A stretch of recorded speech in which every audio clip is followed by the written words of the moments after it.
m'appelle Stéphane, j'ai 37 ans. Je suis né à Hawkesbury, en Ontario, près des frontières du Québec, au Canada. Et j'ai grandi dans un petit village, une petite ville.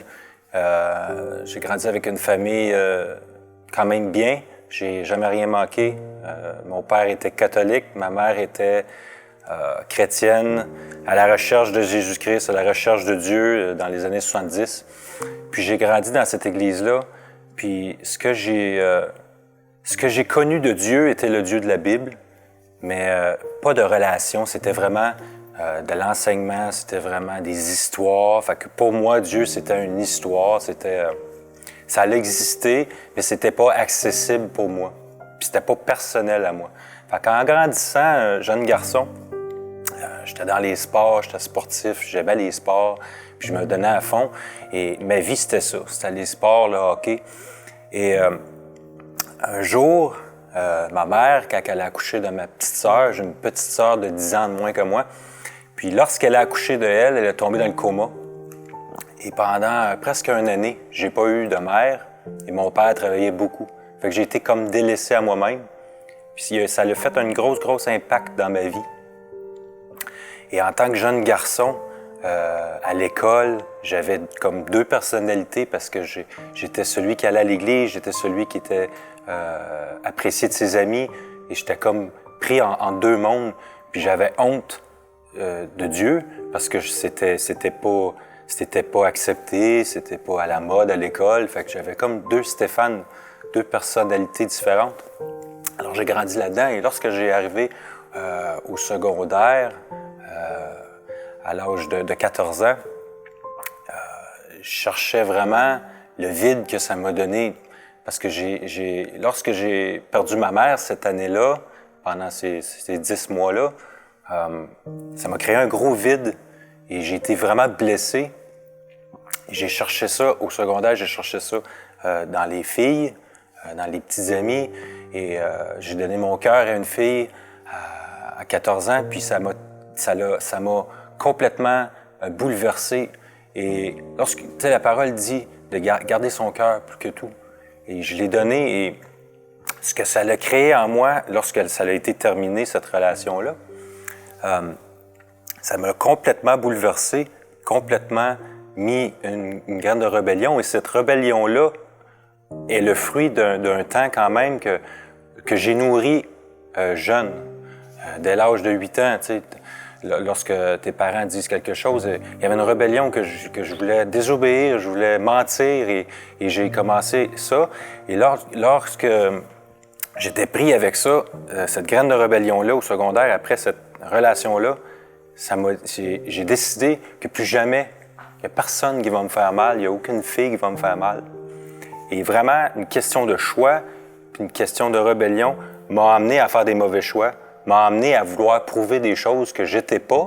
Mais une fois que la roue est enclenchée, avec l'influence des pères, j'ai commencé à pousser à fond, prouver et faire des choses qui n'étaient pas moi-même, mais faire des choses juste pour prouver, puis pour montrer que j'étais capable.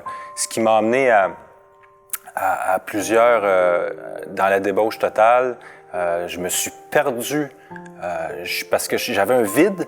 Puis ce vide-là, je voulais le remplir avec soit les sports extrêmes, soit la drogue, soit l'alcool, soit des choses folles qui m'ont amené à avoir beaucoup de conséquences, des mauvaises conséquences, parce que tu prends des mauvaises décisions, c'est sûr que tu as des mauvaises conséquences. Et ce qui m'a amené à la prison, je me souviens, un soir, bien intoxiqué, j'ai voulu mettre le feu à une voiture à cause que cette personne-là avait pris ma petite amie. C'est du genre de personne que j'étais rendu. Il n'y a plus rien qui me faisait rien, mais vraiment plus rien qui me faisait rien. Et je me suis ramassé en prison. Tout ce temps-là, j'avais un esprit de mort qui s'est installé sur moi et je voulais mourir chaque jour. C'est pour ça qu'il n'y avait plus rien qui me faisait rien, parce que chaque jour, je voulais mourir. Et puis tout ce temps-là, dans mes pires temps de désespoir, je savais que Dieu existait, mais je savais pas que Dieu était là pour moi. Je savais pas que Jésus-Christ était mort à la croix. Je connaissais rien de ça parce que c'est pas ça que moi j'ai retenu de l'Église. C'est pas ça que j'ai retenu des enseignements que j'avais eus tout petit en tant que petit garçon. C'était vraiment, comme je vous ai dit, le Dieu des histoires de la Bible. Alors, je savais qu'il était là. Je savais qu'il nous aimait parce qu'on était sa créature, puis sa création, puis, mais pas plus que ça. Puis, j'ai continué dans ces mauvais choix-là qui m'ont amené en la justice. J'ai eu des problèmes avec la justice. J'ai été en prison. J'étais vraiment en bas. Et il y a plusieurs... Tu sais, quand j'ai été quand même bien élevé, mes parents m'ont donné de l'amour. Mes parents m'ont tout le temps pris soin de moi. J'ai jamais rien manqué. Puis ce qui m'a amené à être quand même... J'étais quand même une bonne personne, mais qui prenait des mauvais choix. Et j'ai vu la méchanceté de l'homme, j'ai vu l'homme, comment l'homme peut être pervers, comment l'homme peut être méchant.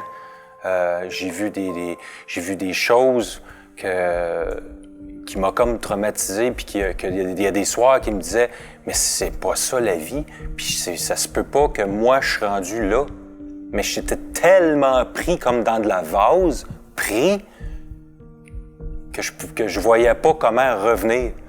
Fait que je restais là, mais je me disais souvent « Ah, comment ça, moi, je suis rendu là? Ça me reflète pas. Tu sais, je me regardais puis je me disais « Ça se peut pas que je suis rendu là. » Mais je continuais parce que j'étais comme pris là-dedans.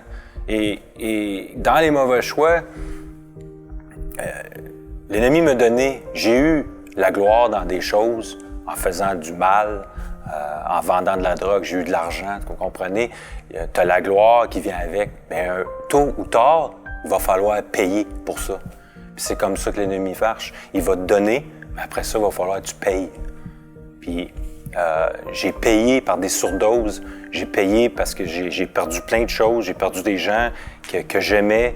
J'ai blessé des gens que j'aimais. Puis vous savez quoi? Mes parents m'ont jamais renié. Vous savez, j'ai passé dans les nouvelles, dans les journaux au village, puis jamais mes parents m'ont renié ou m'ont dit quoi que ce soit de négatif, mais ils m'ont toujours dit qu'ils m'aimaient et qu'ils étaient là pour moi, malgré tout, malgré la honte. Parce que, vous savez, dans les petits villages, tu fais une chose, tout le monde le sait. Fait que, et je remercie mes parents parce que ça m'a beaucoup aidé, puis c'est vraiment bien. Un jour, après avoir fait une surdose de drogue, je commençais à être tanné, mais j'avais vraiment la tête dure, puis j'aimais... Vous savez quoi? On peut pas être délivré de quelque chose qu'on aime encore. Il faut détester cette chose-là pour vraiment être délivré de ça. Oui, Dieu délivre, mais quand on aime encore ce péché-là, on peut pas le relâcher. Et on peut pas être délivré de ça. Moi, c'est ce que j'ai vécu. Puis un jour, j'étais tanné. J'étais tanné de la cocaïne, j'étais tanné de l'héros, j'étais tanné d'être pris là-dedans. J'ai crié à Dieu. Puis oui, je le connaissais pas, mais j'ai crié parce que je savais qu'il existait, mais je voulais plus que ça. Puis ce que j'avais vécu, c'est la religion, puis je me disais, c'est plus que ça doit être plus que ça, parce que sinon, pourquoi la Bible, elle serait encore autant de puissance, la Bible serait encore autant populaire, comment ça a duré si long que ça? Et un jour, je me souviens que je criais à Dieu pour ça et j'étais délivré de ça. Mais je me suis aussi mis dans ma tête, je me suis dit, je vais me trouver une femme et je vais m'appuyer sur cette femme-là, puis elle va comme me sauver. Je vais m'accoter et je vais être bien, et comme plusieurs personnes dans le monde font aujourd'hui, tu sais. Et lorsque j'ai rencontré ma femme, aujourd'hui c'est ma femme, ça fait 13 ans, mais un jour je l'ai rencontrée à Montréal et ça a complètement bouleversé ma vie, complètement, parce que j'ai crié à Dieu et j'ai dit, j'aimerais ça avoir une femme comme ça, comme femme. J'aimerais ça vivre une vie normale. Puis être un voleur, puis être un manipulateur, puis être un contrôleur, puis être un... J'étais une personne vraiment pas correcte. Puis Dieu répond au cœur, hein. J'ai crié de mon cœur, puis j'ai dit « Seigneur, aide-moi », tu sais. Puis en 2000, j'ai arrivé à un gros accident de voiture. Je serais supposé être mort, puis ça a été vraiment l'appel que Dieu me disait « Là, c'est ta deuxième chance, puis j'ai un plan pour toi. » Dieu a un plan pour tout le monde, puis il nous appelle. Dieu, c'est un gentleman. Il ne nous poussera pas, il ne nous tirera pas, il nous achalera pas en voulant dire... il ne nous tirera pas le bras. Il va attendre qu'il est là, puis il attend, tu sais. Puis cette fois-là, il attendait, puis j'ai vraiment répondu, puis j'ai dit, Seigneur, je veux vivre pour toi. J'ai vraiment donné ma vie à Dieu. J'ai dit, la vie, c'est plus que ça, et on a une raison pourquoi qu'on est sur terre. Mon espérance, moi, avant, était dans mon travail, était dans les choses que j'avais. Mais les choses, on peut les perdre comme ça. Une journée, tu peux tout perdre. Votre espérance, si elle est dans votre femme, votre espérance est dans votre travail, votre espérance est dans vos enfants. Vous faites quoi si vous les perdez? Moi, aujourd'hui, mon espérance est en Jésus-Christ.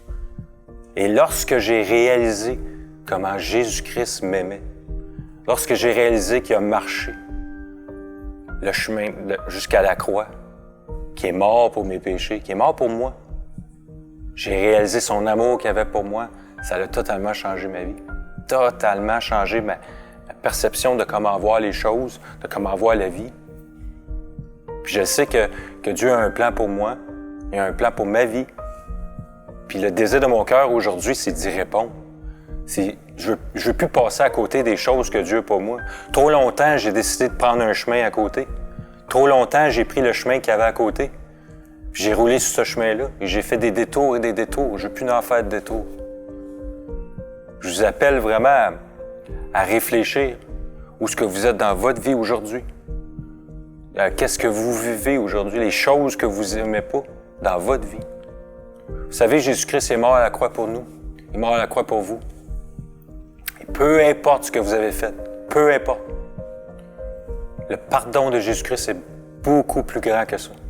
Est beaucoup plus grand, un amour inconditionnel est beaucoup plus grand de ce qu'on peut imaginer. Je vous encourage vraiment à méditer et à réfléchir sur ce que je vais vous parler de la croix, que Jésus-Christ est mort à la croix pour vous, mort pour vos péchés, et il vous pardonne. Il vous pardonne, vous avez juste à crier à lui, à dire « Je relâche, prends ma vie, Seigneur, prends ma vie, Seigneur Dieu, je délaisse tout. Je te demande pardon. Je te demande pardon, prends ma vie, Seigneur. » Et vous allez voir une paix surnaturelle. La parole de Dieu dit que Jésus-Christ donne une paix qu'aucun homme peut donner, qu'aucune fête peut donner, qu'aucun trip peut donner, qu'aucune voiture sport peut donner, qu'aucun voyage peut donner, aucun travail, il n'y a rien qui peut donner cette paix surnaturelle, cette assurance de savoir où est-ce qu'on s'en va. Et de savoir cette assurance que vous savez que Dieu a un plan merveilleux.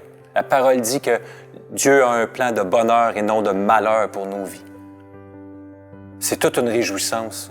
J'ai été trop longtemps, moi, à me faire voler ma joie, à me faire voler mon espérance, parce que mon espérance était dans les choses que je voyais, que je perdais, que je voyais, que je perdais, que je volais, que je perdais. Trop longtemps. Aujourd'hui, mon espérance est en Jésus-Christ et je sais qu'il m'aime et je sais qu'il prend soin. Dieu dit dans sa parole qu'il n'abandonne point ses enfants. Nous sommes ses enfants. Peu importe ce que tu vis, peu importe comment tu te sens, Jésus-Christ est là et il t'attend. Et la façon dont tu peux donner ta vie à Jésus-Christ, c'est simple, très simple. Et c'est seulement par une prière qu'on peut dire ensemble. Et je t'invite à répéter après moi la prière pour donner sa vie à Jésus-Christ. C'est très simple. Alors répète après moi. Seigneur Jésus, je te donne ma vie. Prends ma vie. Je réalise mes péchés. Je réalise que tu es mort à la croix pour moi.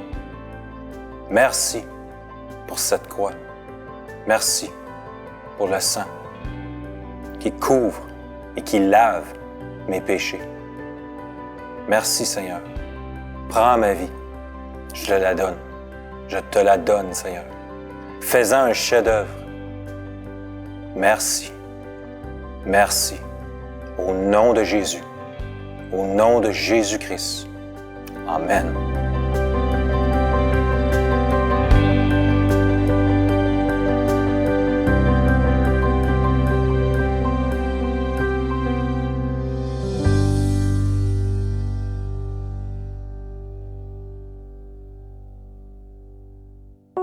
Cette émission est rendue possible grâce au précieux soutien des partenaires d'Enseigne-moi Canal International. Retrouvez tous nos programmes sur emcitv.com.